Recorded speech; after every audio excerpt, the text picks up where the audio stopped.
भजन में तुम्हें कुछ त्याग करने के लिए हम नहीं कह रहे हैं। तुम जो काम करते हो धर्म पूर्वक करो, जो काम करते हो प्रभु को समर्पित कर दो और नाम जप करते रहो। शरीर को सेवा का साधन बना दो, मन को सुमिरन में लगा दो। आप देख लेना, अगर अहंकार नहीं करोगे तो तुम्हारा बेड़ा पार हो जाएगा।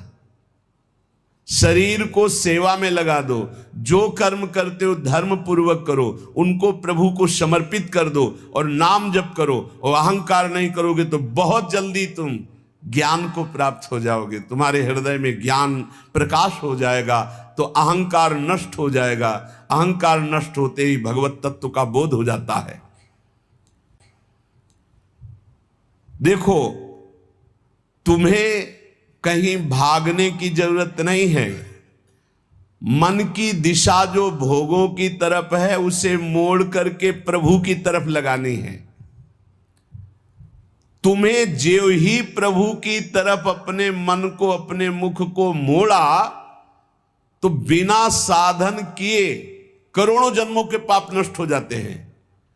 सन्मुख हो ही जीव मोहि जब ही, जन्म कोटि अघ नाशो तब ही। जे ही जीव भगवान के सन्मुख हुआ, मन को मोड़कर प्रभु की तरफ किया, राधा राधा, करोड़ों जन्मों के पाप नष्ट होने लगते हैं। जिनका भोगों की ओर मन है, चिंता, शोक, भय, दुख, जन्म, मृत्यु ये नहीं हटेगा। चाहे जितना रुपया जमा कर लो, चाहे जितना भोग लो, चिंता, शोक, भय, मृत्यु ये तुम्हें सताते रहेंगे। नरक के निंदनीय गर्त में तुम्हें गिरना पड़ेगा, महान दुख भोगना पड़ेगा। इसलिए तुम पर भगवान की कृपा हो गई है। मनुष्य शरीर, सत्संग, भजन की महिमा। अब आप अपने ऊपर कृपा कर लो कि भजन में मन को लगाओ।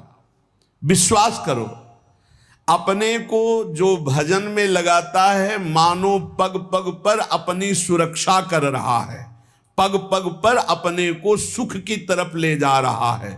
और जो अपने मन इंद्रियों को भोगों में लगा रहा है तो पग पग पर अपने को फंसा रहा है, वो दुख भोगने की तरफ जा रहा है। देखो, भगवत कृपा बरस रही है, सब तरफ से कृपा बरस रही है। तुम्हारे ऊपर अपार कृपा हो गई है। बस तुम इस कृपा का परिचय करो और इस कृपा के परिचय को प्राप्त करके डूब जाओ। हमारे ऊपर अपार कृपा श्री जी की। भगवत प्राप्ति के लिए ये बहुत अनिवार्य है कि इस कृपा का आदर करो। जो जो आपके ऊपर कृपा हुई उसको वर्ण करो। कितनी कृपा! ये देखो, वृंदावन में बैठ करके भगवत चर्चा, कथन, श्रवण, नाम कीर्तन, पद गायन, संत दर्शन, भगवत दर्शन, कितना सौभाग्य। जगत को सुधारने वाली बात भी अपने मन में मत लाओ। तुम ठेकेदार नहीं हो जगत के, पहले तुम सुधरो तब बात समझ में आएगी। तुम्हारा सुधार हुआ कि जगत को सुधारना नहीं, ये सब भगवत स्वरूप है। पहले तुम सुधरो। और प्रायः ये होता है कि हम जगत सुधारने की बात, जहां थोड़ा परमार्थ बना तो हम दूसरों को सुधारने की बात सोचने लगते हैं। पहले तत्व तक पहुंचो, पहले बोध प्राप्त करो। नहीं तो बीच में अगर पूरे सच्चे खिलाड़ी नहीं हो तो माया के पार्षद टांग मार के अपने पक्ष में गिरा लेंगे और तुम अपने पक्ष में पहुंच नहीं पाओगे। इस जगत को प्रभु स्वरूप समझो और अपने आप को प्रभु के चरणों में न्यौछावर करके चुपचाप दीन बन के अपने को छुपाते हुए दीन बंधु के सुमिरन में खो जाओ। जो थोड़ी भक्ति करके लोगों में परिचय बनाना शुरू कर देते हैं कि मैं भगत हूं, मैं अमुक अनुष्ठान कर रहा हूं, मैं अमुक अमुक साधना कर रहा हूं, बिकने लगते हैं। याद रखो, वो प्रभु की प्राप्ति के पथ से बहुत ही भटक जाते हैं। प्रभु के प्रेम रंग को प्राप्त करने के लिए जब तक भगवत प्राप्ति ना हो जाए तब तक परिचय को छुपा के रखना चाहिए। अपना परिचय कोई न जान पावे कि मैं कौन हूं, क्या हूं, कैसा हूं। जितना तुम परिचय छुपाओगे अपना, उतना परिचय प्रभु अपना प्रकाशित कर देंगे आपके सामने। और जितना आप अपना परिचय बढ़ाओगे उतना ही प्रभु अपना परिचय छुपाते चले जाएंगे।